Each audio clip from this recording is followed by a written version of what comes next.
সবাইকে আসসালামু আলাইকুম। আজকে আমরা অনুশীলনী করব, কাজলা দিদি অনুশীলনী করব। তো দেখি প্রথমে এখন আমি আগে উত্তরটা দেখাবো, 2 নম্বরের উত্তর দেখাবো। তো প্রথমে আছে শোলক ছোড়া, জোনাই জোনাকি পোকা, দিদি বড় বোন, আপা নেবু লেবু, ভুঁই চাপা মাটির উপর জন্মানো ছোট চাপা ফুল, মাদাস নে পা দিয়ে পিষে না যাওয়ার নির্দেশ। তারপরে 2 নম্বরে বিপরীত শব্দ, দিন রাত, ঘুম, জাগরণ, ঢাকা, খোলা, নতুন, পুরাতন, জোলা, নেভা। তো 4 নম্বরে চলে যাই, চলুন। এখানে আছে কোথায় জোনাকি জ্বলে।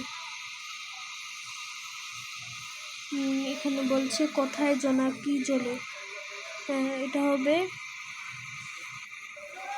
চলো এখন এটা হবে লেবুর তলে। তারপরে বলছে কোথায় বুলবুলি পাখি কোথায় লুকিয়ে থাকে, এটা হবে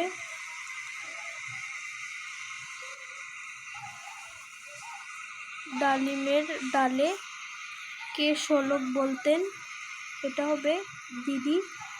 ঝিঝি কোথায় ডাকে, এটা হবে ঝোপে ঝাড়ে। তারপর বলেছে ঘুম আসে না কেন, কিসের জন্য ঘুম আসে না, এটা হবে নেবুর গন্ধে। তো 4 নম্বরটা হয়ে গেল। এবার আমরা চলে যাই 5 নম্বরে। 5 নম্বরে আছে প্রশ্ন, কাজলা দিদি কোথায় গেছে। কাজলা দিদি এ পৃথিবীর মায়াতে করে চিরকালের জন্য না ফেরার দেশে চলে গেছে।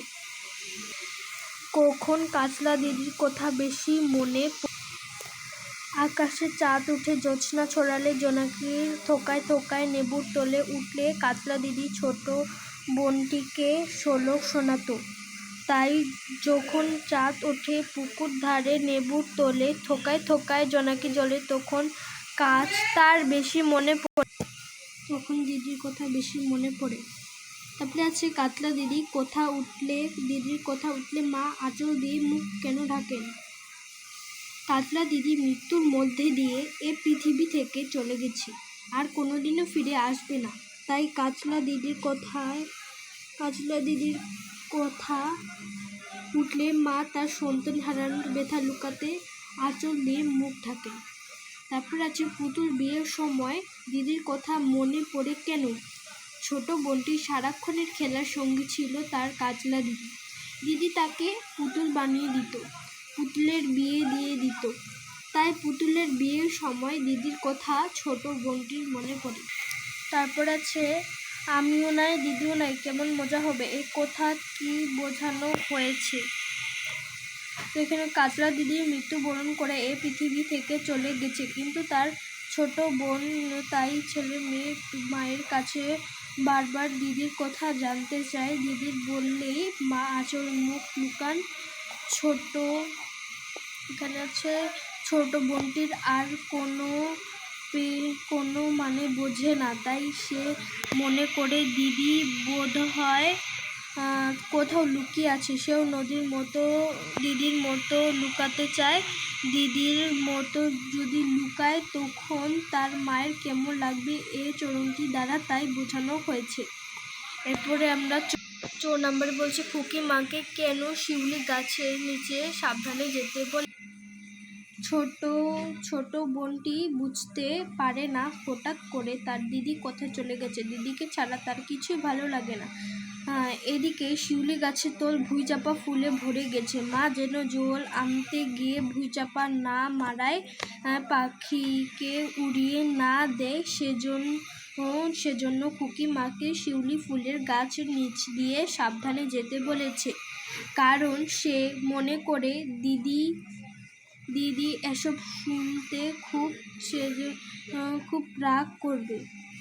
তারপরে আছে ডালিম গাছের ফল ছিঁড়তে বারণ করেছে কেন। ডালিম গাছে ফল ভরে উঠেছে, বুলবুলি পাখি ডালিম গাছের ডালের ফাঁকে লুকিয়ে আছে। দিদি এ সব কিছু পছন্দ করে, তাই খুকি ডালিম গাছের ফল ছিঁড়তে মাকে বারণ করেছে, কারণ বুলবুলি কারণ বুলবুলি কারণ বুলবুলি উড়ে গেলে করতে বলে সে মনে করে। তারপরে আছে 5 নম্বর। তো 6 নম্বরে কি আছে? প্রথমে দেখতে পাচ্ছি পুতুল। পুতুলের সাথে কোনটি মিলবে? পুতুলের সাথে হবে বিয়ে। পুতুলের সাথে বিয়ে হবে থোকায়, এটা হবে। তো এটা আমি তোমাদেরকে উত্তরপত্রে দেখি। 5 নাম্বার উত্তরপত্র, পুতুল খেলা। এখান থেকে আমাদের ক্লাস শেষ হলো। তো যারা আমাদের এই ভিডিওটা তোমরা দেখেছো তারা প্লিজ একটা লাইক, কমেন্ট অ্যান্ড শেয়ার করে দিবে। যদি ভালো লাগে একটা তোমরা কমেন্ট করবে যে অনেক ভালো হয়েছে। ওকে, বাই বাই।